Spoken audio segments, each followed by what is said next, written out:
Magandang umaga po sa bawat isa sa inyo. Welcome back to our 365 Daily Devotions.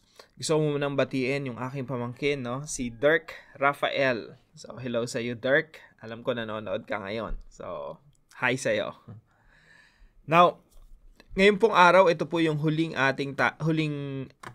installment natin, talakayan natin patungkol sa Grow in the Grace. Paglago sa biyaya ng Diyos. I hope and pray na tayo po ay mas lalong lumalago sa biyaya ng ating Panginoon. Na yung pag-aaralan po natin ngayon, matatagpuan po sa 2 Corinthians chapter 12, verse 9. So isang verse lang po yun, pero babasahin po natin, unawain natin muna yung konteksto. Now si Apostol Pablo po, kung meron man tayong kakainggitan, I hope, kung meron man tayong kakainggitan, huwag na natin kainggitan yung mga taong successful, taong mayayaman, taong mga sikat, taong pogi, maganda, mga celebrities. Kung meron man kakainggitan, dapat mga tipo ni Apostol Pablo na naglingkod talaga sa Panginoon, na magbibigay sa iyo ng inspirasyon kung paano mamuhay bilang isang Kristiyano. Ang sarap kasi pag gantong klase yung kakainggitan mo No, Lord, nag-serve sa'yo si Apostol Pablo at sinuong niya lahat ng persecution at pag-uusig, para paglingkuran ka. Gusto ko rin pong maging, to some extent, maging kagaya ni Apostol Pablo.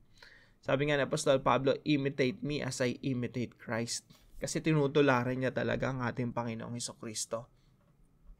Now, merong isang bagay, isang experience niya, karanasan na talagang pwede niyang ipagmalaki. Iyon po ay nagkaroon ng napakatinding, surpassing revelation, napakatinding revelation ng Diyos sa kanya, na may pinakita sa kanya na sabi niya, ibang klaseng revelation na hindi nga permitted, hindi nga pinapayagan yung taong sabihin tong mga bagay na to. So, hindi niya binanggit dito sa mga talatang ito.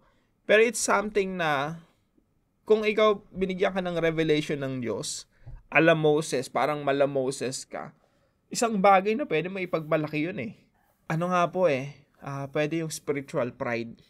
Alam mo yung pag magaling kang mag-preach, magaling kang magturo, magaling kang tumugtog, magaling kang magpakanta, pwede yung spiritual pride yun kasi merong gift sa'yo si Lord na pwede nating maging dahil makakasalanang mga tao tayo, pwede nating ipagmayabang. So si Apostol Pablo, yung experience niya, binigyan siya ng revelation ng Diyos, kapahayagan ng Diyos na talagang I think siguro sa lahat ng tao sa buong mundo siya lang naka-experience. Now sabi po rito sa verse 7, ngunit upang hindi ako magyabang sa dami ng kamanghamanghang mga bagay na saksihan ko, ako'y binigyan ng pahirap sa aking katawan na nagsisilbing sugo ni Satanas upang pahirapan ako at nang gayoy hindi ako maging palalo, hindi ako maging mayabang. So, binigyan siya ng pahirap. Thorn in my flesh. A messenger of Satan. Hindi ko alam exactly kung ano yung thorn in the flesh. Pwedeng persecutor, isang tao na umuusig sa kanya. Pwedeng sakit sa katawan, meron siyang malubhang karamdaman. Sabi ng iba, sa mata daw. I don't know for sure. Pero ang sabi po rito sa mga talata, 3 times I pleaded with the Lord to take it away from me. 3 beses ipinanalangin ko sa Panginoon, Lord, tanggalin niyo tong thorn in my flesh. Pwedeng sa panahon natin ngayon, karamdaman o matinding mga problema or something na magpapahumble sa atin. 3 times I pleaded with the Lord to take it away from me. Alam niyo po anong ginawa ng Panginoon? Hindi inalis ng Diyos sa kanya. Hindi tinanggal ng Diyos yung thorn in the flesh, yung pwedeng karamdaman, pwedeng persecutor, taga-usig ni Apostol Pablo. Now, ang sagot ng Diyos sa kanya, bagamat nanalangin siya 3 beses, tanggalin mo sa akin to, Lord. Sabi ng Panginoon sa kanya, but He said to me, my grace is sufficient for you, for my power is made perfect in weakness. Therefore, I will boast all the more gladly about my weaknesses, so that Christ's power may rest on me. Ito po yung talata natin ngayong umaga. Ganito ang kanyang sagot, ang kagandahang loob ko ay sapat na para sa iyo, sapagkat lubusang nahayag ang aking kapangyarihan kapag ikaw ay mahina. Sabi ni Apostol Pablo, kaya't buong galak kong ipagmamalaki ang aking kahinaan upang manatili sa akin ang kapangyarihan ni Kristo. So sa lahat tayo mayroong mga kahinaan, no? At yung kahinaan na yun, madalas yung nagpapa-humble sa atin. Minsan kapag pinanalangin natin, Lord, tanggalin niyo po sa akin tong bagay na ito.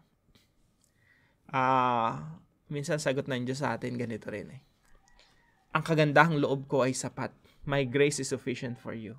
Hindi ko kailangan tanggalin yung weakness mo. Ang kailangan ko ibigay sa iyo, strength, kalakasan. Ito po yung una nating katuruan ngayong umaga. God does not always remove our sufferings. Ang Diyos po hindi laging inaalis yung ating suffering or mga negatibong bagay sa buhay natin or problema or pagsubok o karamdaman. Hindi laging inaalis ng Diyos yon sa ating mga buhay. Kaya wag po nating expect na sa ngayon, sa ating lupang katawan, sa kalagayan natin ngayon, magiging perfectly healthy tayo, perfectly pogit maganda, perfect na, wala kang kahirapan, maunlad ka sa buhay. Hindi ho ganun eh. Pwedeng nasa iyo na ang lahat, no? Nasa iyo na lahat. Mayaman ka, gwapo ka, pogi ka, maganda ka, sikat ka, pero meron kang iniindang karamdaman, no? Possible yon. Kasi nga yung mga bagay na yun minsan nahahayag ang kalakasan ng Diyos. God does not always remove our sufferings. Number 2, God's grace is always sufficient. Kaya magkasunod po yun eh. Hindi laging inaalis ng Diyos problema natin, pagsubok na pinagdadaanan natin. Pero ang sinasabi ng mga talatang ito, ang biyaya ng Diyos ay sapat upang malampasan natin kahit anumang pagsubok sa buhay. Upang, makayanin nating suungin kahit anong hamon ng buhay. Dahil po yan sa biyaya ng Diyos. Ang sasagot lang sa iyo ng Panginoon, my grace is sufficient.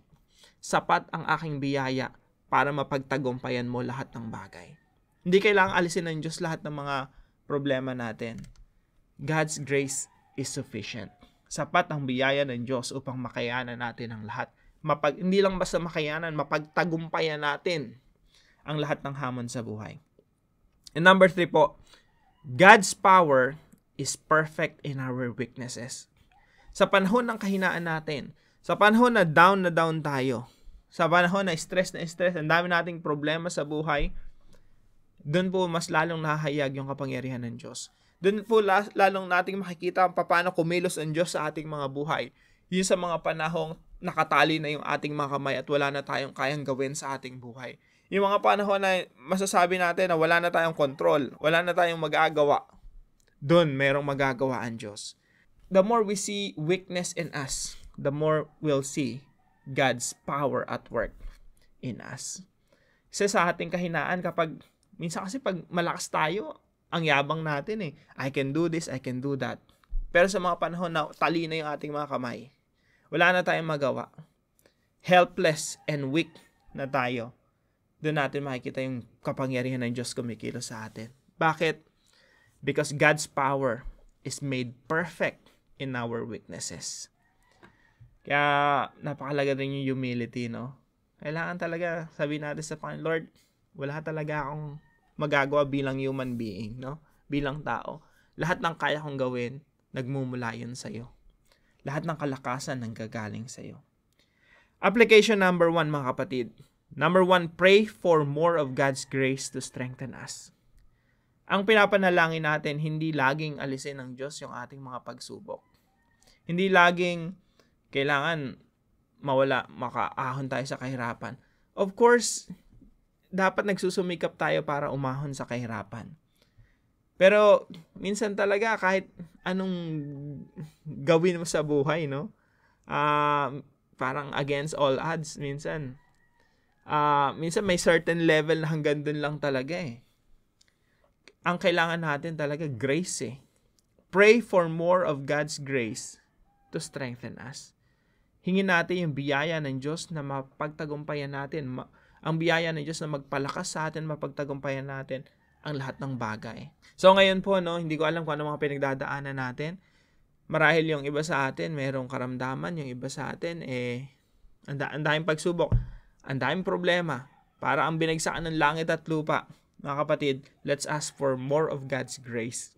Biyaya ng Diyos yung hingi natin na siyang magpapalakas sa atin upang mapagtagumpayan natin lahat ng hamon ng buhay. And number 2 po, consider suffering as an opportunity for God's grace to work in us. Pag merong suffering, merong problema, may dumating na problema sa buhay mo, consider that as an opportunity. Opportunity for what? Opportunity for God's grace to work in us. Oportunidad yan sa Diyos para ipakita sa iyo, anak, ganito ka makapangyarihan. Dapat ka magtiwala sa akin. I-consider po natin yung ating pagdurusa, mga pagsubok bilang oportunidad. Isang room, no? There's more room for God's grace to work in us. Number 3 po, trust the sufficiency of God's grace. Ang ganda po ng pangako ng Diyos dito, no? Na applicable po sa ating lahat. Sabi ng Diyos kay Apostol Pablo, "My grace is sufficient for you."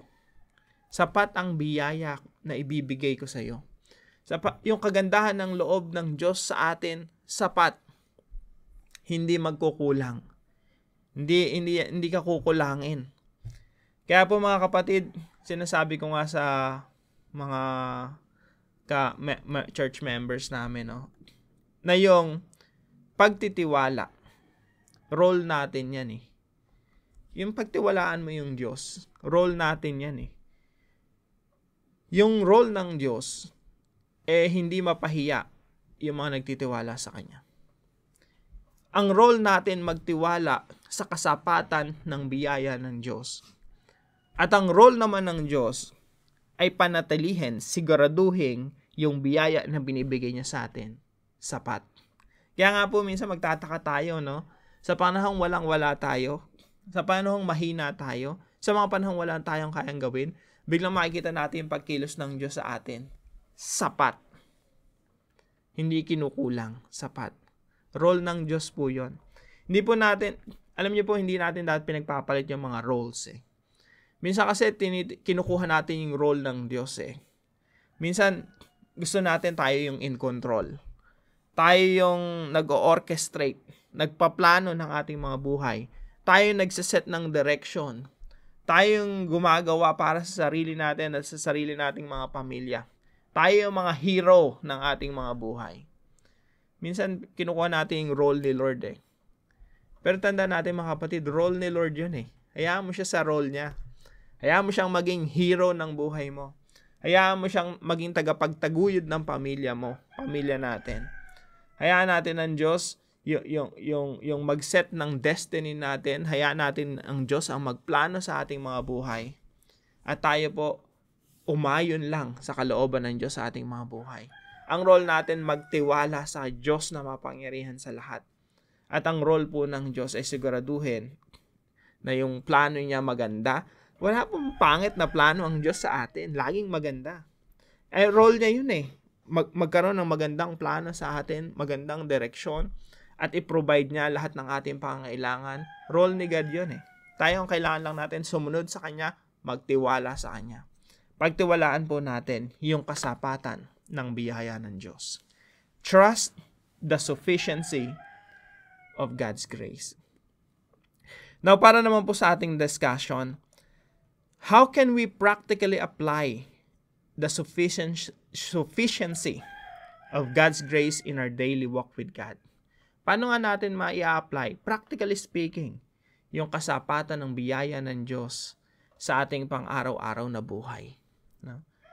Paano po natin may sasabuhay yung principle, yung pangako ng Diyos sa Biblia na ang biyaya ng Diyos ay laging sapat araw-araw? So pag-usapan po natin ito sa ating mga discussion group at para naman po sa ating panalangin. Father, I come to you for mercy and more of your grace. I am weak and have many challenges ahead of me. I am afraid of suffering and fear for my future. But I come to you asking for power and strength to carry on. I'm not asking you to remove all my problems, but I ask you to carry me through them. Empower me, strengthen me, and be with me. I put my trust in the sufficiency of your grace. In Jesus' name, amen and amen. Salamat po sa katuwang natin sa devotion natin na ito, si Sister Divine. Maraming salamat sa iyo, kapatid. Patuloy kang pagpalain ng ating Panginoon. At kung kayo po may natutunan sa devotion na ito, ipalam niyo lang po sa comment section right below this video. And please share this devotion to your family and friends. God bless you po. See you po tomorrow.